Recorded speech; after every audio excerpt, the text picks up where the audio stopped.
Sanjay Mishra ji, America के राष्ट्रपति की सिक्योरिटी जो है अपने आप में एक मिसाल होती है पूरी दुनिया के लिए। उनसे सीखा जाता है और फिर अपने हेड ऑफ स्टेट की सिक्योरिटी की जाती है। और ये पूरी दुनिया जानती है कि अमेरिकी हेड ऑफ स्टेट जब कहीं का दौरा भी कर रहे होते हैं तो कैसी व्यवस्था वो लोग करते हैं कि कई बार जो होस्ट कंट्री होती है वो भी नाराज हो जाती है कि भाई आप थोड़ा भरोसा तो कीजिए। और ऐसे में ट्रंप पर 1 नहीं, 2 नहीं, 3 नहीं, कम से कम 13 बार हमलों की कोशिश या धमकी इस तरह की मिल चुकी है। बिल्कुल, देखिए, साफ जाहिर है कि ये जो हमला हो रहा है और कई हमले हो चुके हैं, जैसे आपने भी वर्णन किया है, इसके कई कारण हैं।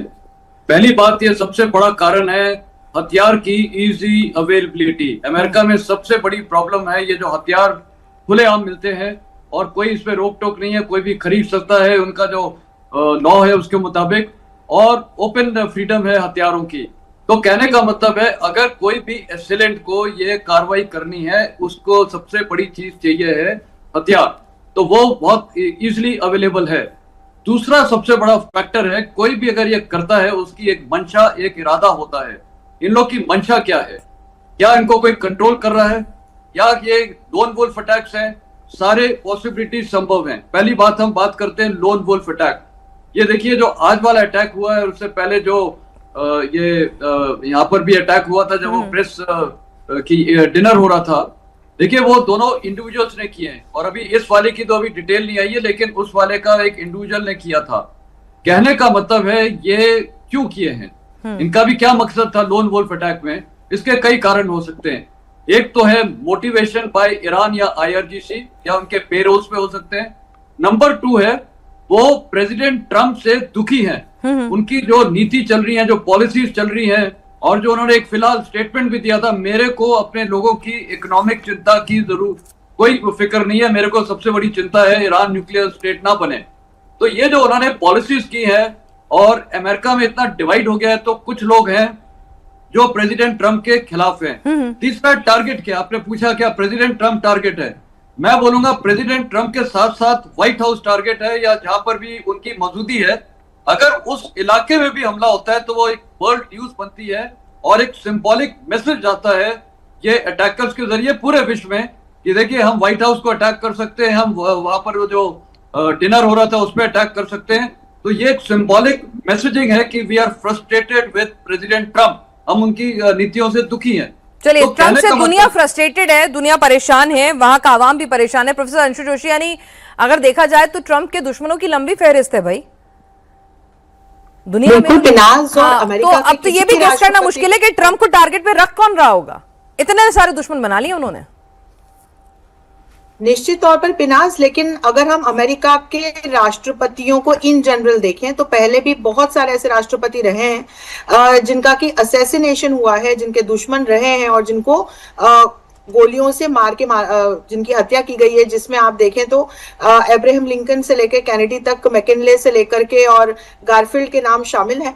और मैं आपको बताऊं कि ट्रंप पर ये कोई पहला हमला तो हुआ नहीं। इसके पहले आप देखिए, हिल्टन होटल में हमला हुआ था, उसमें भी जो विश्व की सर्वोत्कृष्ट सुरक्षा प्रणाली मानी जाती है अमेरिकन राष्ट्रपति की, जिसको कि उनकी सीक्रेट सर्विसेज हैंडल करती हैं, 250 से 300 ऑफिशियल्स ऐसे होते हैं जो हाईली स्किल्ड, हाईली प्रोफेशनल होते हैं, बहुत घातक माने जाते हैं, वो अमेरिका के राष्ट्रपति की सुरक्षा करते हैं। लेकिन तब भी 3 घेरों की सुरक्षा को तोड़कर एक जो ये लड़का था, पिछली बार भी वो अंदर आ पाने में होटल में कामयाब रहा था। और इसके पहले पेंसिल्वेनिया में जब इन्होंने चुनावी रैली की थी, तब भी इनके ऊपर हमला हुआ था। तब तो राइफल से हमला हुआ था, बहुत दूर से एक रूफटॉप से शॉट लगाया गया था, तब भी एक इंडिविजुअल ने हमला किया था। पर पिनाज, अभी की स्थिति में ना ये कह पाना मुश्किल है कि कोई व्यक्ति, कोई संगठन या कोई देश ट्रंप के इस हमले के पीछे जिम्मेदार है। लेकिन मैं एक चीज और कहना चाहती हूं कि इसमें हम ईरान के IRGC को जिम्मेदार यदि ठहराते हैं तो हमको दूरदर्शिता ये भी रखनी पड़ेगी कि यदि IRGC ऐसा करवाती है तो पूरे विश्व में फिर जिस प्रकार की ईरान की छवि खराब होगी, IRGC पर थूथू होगी,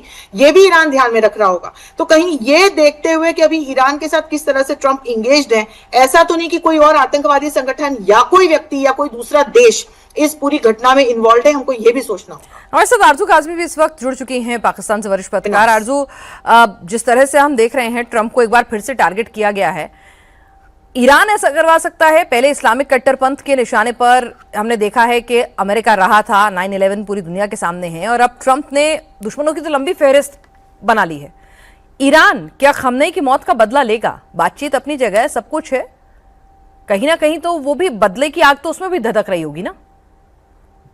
लेकिन अभी जो डिटेल्स आई हैं उसके हिसाब से ईरान से तो ये आदमी जो मारा गया है इसका कोई कनेक्शन मिला नहीं है, और कहा यही जा रहा है अमेरिकन के लिए गवर्नमेंट की तरफ से भी, मीडिया की साइड से भी, कि ये कोई इसको कोई मेंटल प्रॉब्लम थी। और इस तरह की बात जो इनकी अक्सर आपने देखा है कि कभी स्कूल में, कभी यूनिवर्सिटीज में भी कुछ लोग घुस जाते हैं, फायरिंग करते हैं और बाद में ये कहते हैं कि ये जो था जहनी मरीज था, या इस किस्म की बातें की जाती हैं। वही बात इस वक्त भी कही जा रही है, और इसलिए उन्होंने अभी तक ना तो ईरान को जिम्मेदार ठहराया है और ना ही किसी और तरफ इशारा किया है। ट्रम्प ने खुद अपनी ही कंट्री में भी बहुत से ऐसे लोग नाराज कर लिए हैं जिनको कि ट्रम्प की पॉलिसीज या ट्रम्प का इस तरह से मुख्तलिफ या डिफरेंट कंट्रीज के साथ जो लड़ाई चल रही है वो पसंद नहीं आ रही है। तो अब ये कहना कि नहीं ईरान ऐसा करो, ईरान को ऐसा करने की मुझे नहीं लगता कि कोई खास जरूरत है, इसलिए कि उसने जिस तरीके से ट्रम्प को एक्सपोज कर दिया है या ट्रम्प को टफ टाइम दे दिया है, तो उसके बाद ऐसा करते हुए दिखाई नहीं दे रहे, और ना ही व्हाइट हाउस की तरफ से ऐसा कोई स्टेटमेंट आया।